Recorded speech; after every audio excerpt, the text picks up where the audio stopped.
விஜய் வந்து பாட்டிக்கிட்ட வந்து கேட்குறாரு, "ஏன் பாட்டி என்கிட்ட சொல்லக்கூடாதா உங்களுக்கு உடம்பு சரியில்லன்னு? ஏன் தாத்தா இப்படி மறைச்சீங்க?" அப்படின்னு சொல்லிட்டு ரொம்ப மனசு கஷ்டப்படுறாரு. பாட்டி கைய பிடிச்சிட்டு வந்து, அப்படியே வந்து, "பாட்டி உங்களுக்கு ஒண்ணும் ஆகாது பாட்டி, நான் வந்துட்டேன்" அப்படின்றாரு.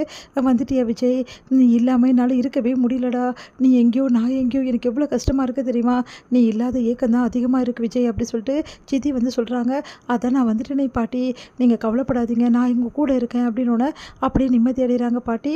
அடுத்து வந்து காவேரி வந்து ஃபோன் பண்றாங்க விஜய்க்கு, "பாட்டி எப்படி இருக்காங்கன்னு?" பாட்டி இப்போ பரவாயில்ல அப்படின்னோடனே, "சரி காவேரி நாளைக்கு வந்து உன்னை கூட்டிகிட்டு போய்." "இல்லைங்க நானே வந்துடுறேன் ஒரு ஆட்டோ பிடிச்சி."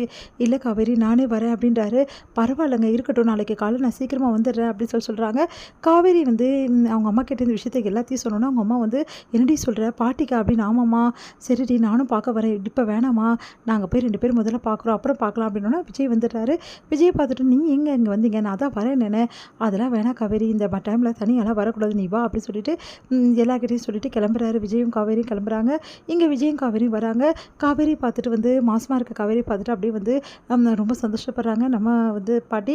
பாட்டி வந்து, "இப்போ ஸ்கேன்லாம் எடுத்துட்டிங்களாம்மா? விஜய் சொன்னா" அப்படின்னு. "ஆமா பாட்டி எடுத்துட்டோம்" அப்படின்றாங்க.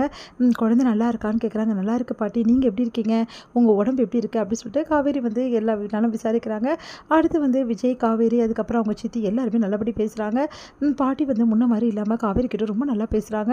அதை பார்த்து வந்து விஜய் ரொம்ப சந்தோஷப்படுறாரு. உடனே பாட்டி சொல்கிறாங்க, "நான் நேற்று வந்து விழுந்தம்போது தான்டா உணர்ந்தேன், எவ்வளோ பெரிய தப்பு பண்ணியிருக்கேன்னு சொல்லிட்டு.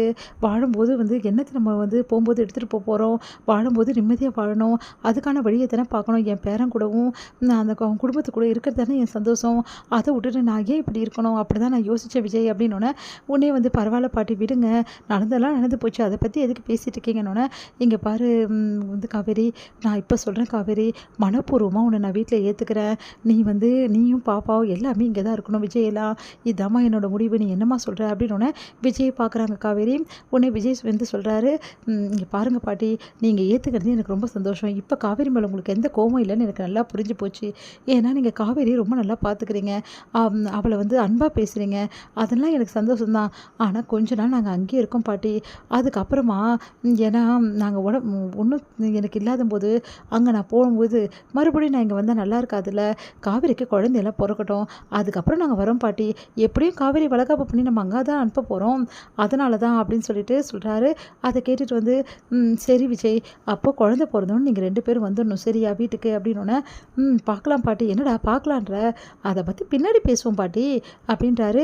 "இவன் எப்பவும் இப்படி தாங்க பண்ணிகிட்ருக்கான்" அப்படின்றா. "நீ டென்ஷன் ஆகாதம்மா, எல்லாம் எங்கே போகிறான் விஜய், விஜயும் காவேரியும் நம்ம கூட தான் இருப்பாங்க" அப்படின்னு சொல்லிட்டு சந்தோஷப்பட்டுருக்காங்க. "சரிம்மா, வளகாப்பை பற்றி என்னடா எதுவுமே பேச மாட்டேங்க. ஏன் பாட்டி, இப்போ உங்களுக்கு உடம்பு சரியில்லை, இப்போ எதுக்கு வளகாப்பை பற்றி பேசணும்? விஜய், பெரிய சத்திரமா புக் பண்ணணும்னா அது இப்போ தாண்டா முடியும். இப்போ புக் பண்ணாதான் 2 மாதம் கழிச்சு நல்ல சத்திரமா கிடைக்கும். இப்போ காவேரிக்கு 5 மாதம் முடியுதுல்ல, இன்னும் 1 மாதம் தானே நடுவில் இருக்குது" அப்படின்னோடனே, "நீங்கள் சொல்கிறதெல்லாம் கரெக்டு தான் பாட்டி, ஆனால் வந்து பெரிய மண்டபம்லாம் பார்க்க வேணாம்னு நான் நினைக்கிறேன்." "நீ என்னடா சொல்கிற?" "ஆமாம், நானும் காவேரியும் வந்து சிம்பிளாக வச்சுக்கணும்னு நினைக்கிறோம் ஃபங்க்ஷன்" அப்படின்னோடனே, "சிம்பிளாவா? என்ன சொல்கிற? அப்போ எங்கடா வைக்கிறது ஃபங்க்ஷனை?" அப்படின்னோடனே, "பாட்டி வேணா எங்கள் வீட்டில் வைக்கலாமா?" அப்படின்னு காவேரி சொல்கிறாங்க. உடனே வந்து பாட்டி வந்து, "உன் வீட்டில் எப்படிமா வைக்கிறது? இங்கே வந்து வளகாப்பு பண்ணி தானே மாப்பிள்ளை வீட்டில் இருந்தானே பொண்ணு வீட்டுக்கு கூட்டின்னு போகணும், அப்போது இங்கேயே வச்சுக்கலாம்" அப்படின்னு சொல்லிட்டு வந்து சொல்கிறார் தாத்தா. உடனே வந்து தாத்தா அப்படி சொன்னோன்னே, காவேரி வந்து, "தாத்தா அது வந்து" அப்படி சொல்ல வராங்க. உடனே வந்து பாட்டி வந்து, "ஆமாம் இங்கே வைக்கணும்டா, எனக்கும் ஆசையாக இருக்குடா, நம்ம வீட்டிலே வச்சுக்கலாம்டா, ப்ளீஸ்டா, இதுக்காவது 2 பேரும் சம்மதிங்க" அப்படின்னு. "சரிங்க பாட்டி, உங்கள் ஆசைப்படியே ஆகட்டும்னு" விஜய் சொல்கிறாரு. "சரிங்க பாட்டின்னு சொல்லிட்டு காவேரின்னு சொல்கிறாங்க. ரொம்ப சந்தோஷமடைகிறாங்க. "உன்னை பார்க்கும்போது அவ்வளோ சந்தோஷமாக இருக்குது காவேரி, பாப்பா நல்லா இருக்குல்ல, இங்கே கிட்ட வாமா" அப்படின்னு சொல்லிட்டு பாட்டி வந்து கிட்ட உட்கார வச்சு காவேரியோட வயிற்றெல்லாம் தொட்டு பார்க்குறாங்க. காவேரி கிட்ட நல்லபடி பேசுகிறாங்களா. ரொம்ப சந்தோஷமாக வந்து அவங்கக்கிட்ட பேசிகிட்டு இருக்காங்க. இதையெல்லாம் பார்த்து விஜய்க்கு அவ்வளோ சந்தோஷமாக இருக்குது. "தாத்தா" அப்படின்றாரு. உடனே தாத்தாவை கட்டிக்கிறாரு. "இதுக்கு தானே விஜய் ஆசைப்பட்ட நீ?" அப்படின்னோடனே, "ஆமாம் தாத்தா, இதுக்கு தானே ஆசைப்பட்டேன். பாட்டி உண்மையான அன்போடு காவேரி கிட்ட பழகணும்னு ஆசைப்பட்டேன். வேண்டாம் விருப்பம் காவேரி ஏற்றுக்கக்கூடாதுன்னு ஆசைப்பட்டேன். அது இன்றைக்கி நடந்துச்சு. எனக்கு ரொம்ப சந்தோஷமாக இருக்குது தாத்தா." "சரிப்பா விஜய், எப்போ நீ வர வீட்டுக்கு?" "நான் தான் சொன்னேனே தாத்தா, குழந்தை பிறக்கட்டும் அப்புறம் பார்த்துக்கலான்னு சொல்லிட்டு" அப்படின்னோடனே, "சரி விஜய், ஒரு நல்ல முடிவாக எடு" அப்படின்னு சொல்லிட்டு தாத்தா சொல்கிறாரு. காவேரியும் வந்து விஜயும் ரொம்ப சந்தோஷமாக வந்து இந்த விஷயத்தை எல்லாத்தையும் பற்றி சொல்கிறதுக்காக வீட்டுக்கு போகிறாங்க.